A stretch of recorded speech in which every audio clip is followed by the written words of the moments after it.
Diyos marhay na hapon. Ako si Mark Mendoza. Uya ang bareta sa oras na ini. Presyo kan karning manok asin karning urig sa Naga City People's Mall naglangkaw. Bilang kan mga parasaod kadikit pa sana. Aramon ta ang kumpletong detalye sa report ni Melvin Machado. Duwang aldaw bago ang bagong taon, liwat binalikan ng Naga City People's Mall para kumustaw ng presyo kang karning manok asin karning urig. Sa manuka ni Mrs. Elpa Baloro, naglangkaw subot ang presyo kang manok, 200 pesos ang kilo kang branded na karning manok asin 180 ang unbranded. Bago ang Pasko, 170 pesos ang kada kilo kang manok bago nagtaas kunyan na paranihon ang bagong taon. As of now po, ang whole chicken ni, ang branded is 200. Ang unbranded po siguro 180. Ito pong hubad. Tapos ang choice cut mi po 230. Ang choice cut drumstick, wings 230. Masasabi ka mo na naglangkaw mo yan? Yes po, naglangkaw talaga. Every Christmas man po yan sa New Year.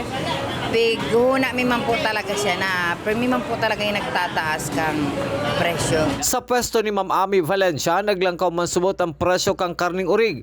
320 na ang laman, 320 sa pork chop asin 280 sa buto-buto. Ang karni po tangon yan, sir, medyo nagtaas-taas po. 320 ang per kilo kang laman.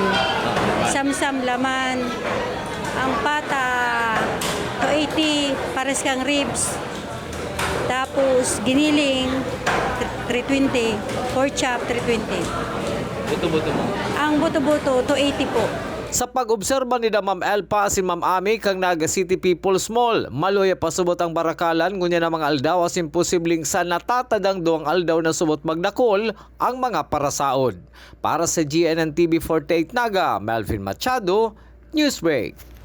Mientras tanto, masulong man ngunyan ang mga prutas na bilog na pinaghahandakan sa tuyang mga kababayan kada panahoning bagong taon. Susog kimis Malay Mayaw, may sadirikan fruit stand sa Naga City People's Mall. Daima nagpapahuri ang mangga na maski 200 pesos ang kada kilo, dakol man sumuot ang nagbabakal. Daiman pwedeng mawara sa eksena ang prutas na apple asin pungkan.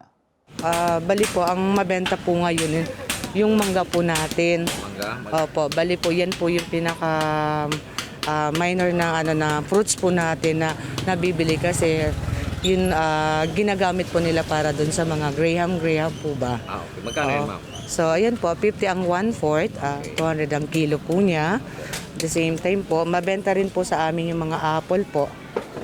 Magkano sa apple? Apple po, may dalawa, 25 po siya. Then, pungkan po, sir. May 10 pesos po kami. Same time, may 15 pesos din po.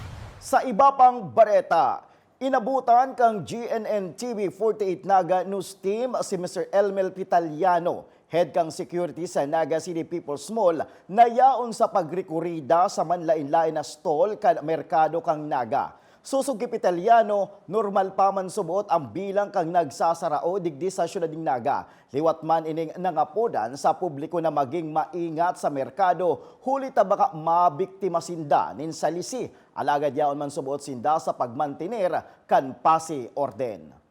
Mag-ingat po kita, giraray, siring man sa mga paratyenda, sa mga stallholder, maanan po maray ang kwarta, siring man sa parasaod, dahil magtiwala sa dekabisto, tayan mga lolis elementan, masabay man na sa mga tao.